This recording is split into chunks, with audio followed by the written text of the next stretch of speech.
Hello my dear friends. आज का हमारा जो टॉपिक रहेगा वो बहुत ही इंटरेस्टिंग है, इंफॉर्मेटिव है, काफ़ी नॉलेज प्रोवाइड करेगा। इसका नाम है एक्नी वल्गैरिस, जिसे आम भाषा में कील मुहासे कहते हैं। ये एडोल्सेंट एज में बहुत कॉमन बीमारी है। Boys and girls are equally affected by this problem और पेरेंट्स काफ़ी कंसर्न रहते हैं। तो अब हम बताएंगे कि एक्नी होती क्या और क्यों डेवलप होती है। हमारी बॉडी पे सेबेशियस ग्लैंड्स पाई जाती हैं, जिनका मेन फंक्शन होता है ऑयल या सीबम को सिक्रीट करना। ये ऑयल बहुत जरूरी होता है for the lubrication of the skin and hair follicles. तो जब ये ज्यादा मात्रा में ऑयल प्रोड्यूस होने लगता है ड्यू टू हार्मोनल चेंजेस, तो उसकी वजह से और जो डेड स्किन सेल्स हमारी बॉडी फेस पे होते हैं, वो दोनों मिलकर एक स्टिकी बना स्टिकी हो जाते हैं, जिसकी वजह से जो पोर्स हैं वो ब्लॉक हो जाते हैं। पोर्स ब्लॉक होने की वजह से वहां पर पी एक्नी नाम का बैक्टीरिया वहां पे स्ट्राइक करता है, जिसकी वजह से एक्नी स्टार्ट होती है।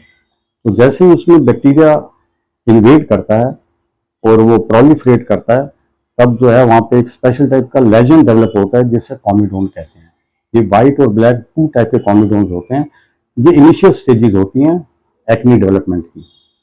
सेकेंड स्टेज, इसके बाद फिर धीरे धीरे इन्फेक्शन बढ़ता चला जाता है।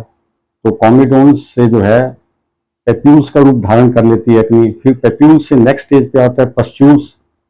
पस्ट्यूल्स से फिर जो है नोड्यूल्स और सिस्ट बनने शुरू हो जाते हैं। तो ये सारी ग्रेड्स हैं एक्नी की। अब ये ग्रेड, इसलिए एक्नी का जो सबसे बड़ा डायग्नोस्टिक फीचर है वो ये होता है कि ये पॉलीमॉर्फिक होती हैं। यानी कहीं पे तो फेस पे कॉमिडोन्स होंगी, कहीं पे पेप्यूल्स होंगी, कहीं पे पस्ट्यूल्स होंगी, कहीं पे नोड्यूल्स होंगी। तो डिफरेंट स्टेजेस में ये फेस पे अपने आप को मैनिफेस्ट करता है। और ये किस किस जगह पे होता है? ये ज्यादातर जो है फेस पे, नेक की स्किन पे, बैक पर यानी पीठ पर, शोल्डर्स पर, अपर चेस्ट पर। इसके अलावा थ्रू आउट बॉडी कहीं भी हो सकता है, क्योंकि स्पेशियस ग्लैंड्स हमारी बॉडी में पूरे सरफेस पे पाई जाती हैं, except lips and palms and soles. तो ये इसका डिस्ट्रीब्यूशन होता है, इस तरह से होती है। इसके बाद हमारा नेक्स्ट टॉपिक है कि भाई ये होती क्यों है।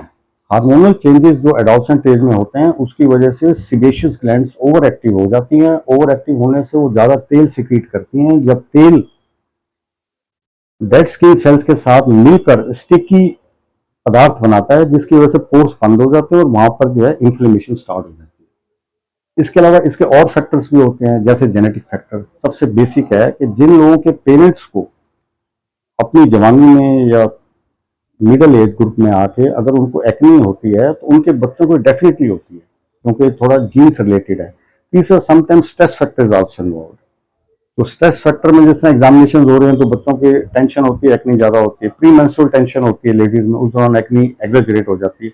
तो lot of factors are there, but some eating habits they also contribute to the acne development. तो उसके लिए मैनेज कैसे करेंगे? मैनेजमेंट के लिए है कि आप सबसे पहले तो हम ऐसा ट्रीटमेंट देंगे जिससे कि सीबम का जो प्रोडक्शन है वो कम हो, बैक्टीरिया कम इन्फेक्ट करे, हमारा बॉडी का डिफेंस मैकेनिज्म स्ट्रांग हो। और डे टू डे बेसिस पे हमने अपने फेस को क्लीन करना है।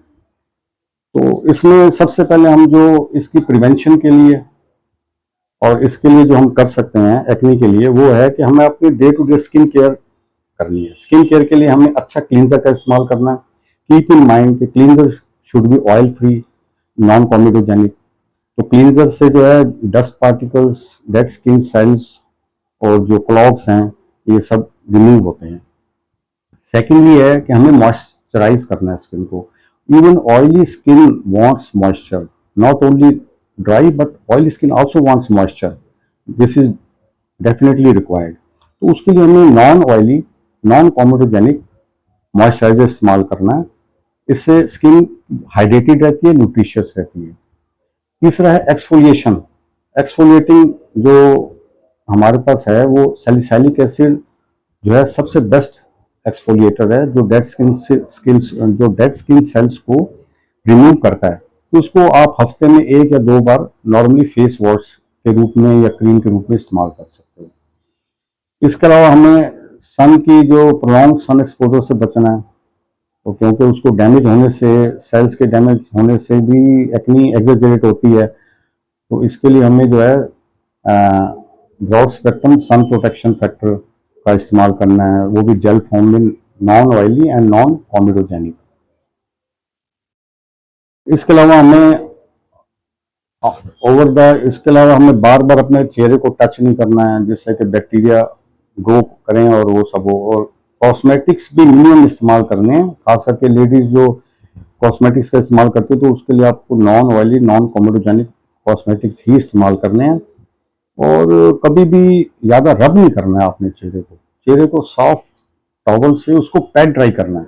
रब करने से उसमें इन्फेक्शन ज़्यादा होगा। और हमारे बेसिक अब प्रिंसिपल ऑफ ट्रीटमेंट क्या होंगे? बेसिक प्रिंसिपल हमारा ये है कि हमें सीबम का प्रोडक्शन रिड्यूस करना है, हमें बैक्टीरिया को काउंटरैक्ट करना है, जो बैक्टीरिया का इन्फेक्शन हो गया है, जो इन्फ्लेमेशन हो गई है उसको रिड्यूस करना है। हमने डेड स्किन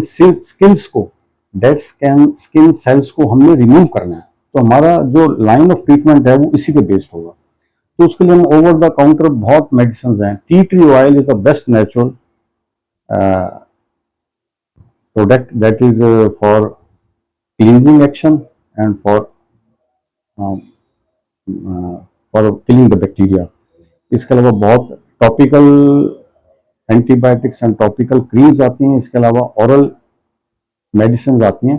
तो टॉपिकल क्रीम्स में benzyl peroxide is the best, that kills the bacteria, that is that reduces the sebum production and unclogs the pores. Then second is sometimes retinoids are also used. Some topical antibiotics are used to combat the bacterial infection. And if it is not cured by these things, then we go for oral therapy in the form of oral antibiotics and this. This is all together. So these are the precautionary steps to prevent the acne and to deal with it.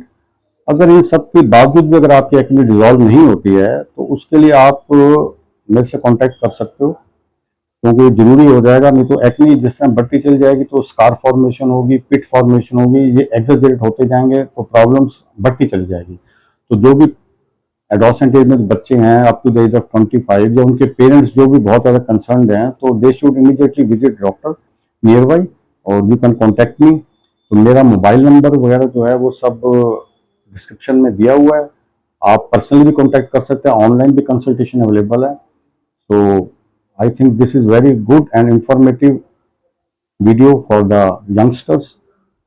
So for the treatment and for consultation, you can consult online or may come physically.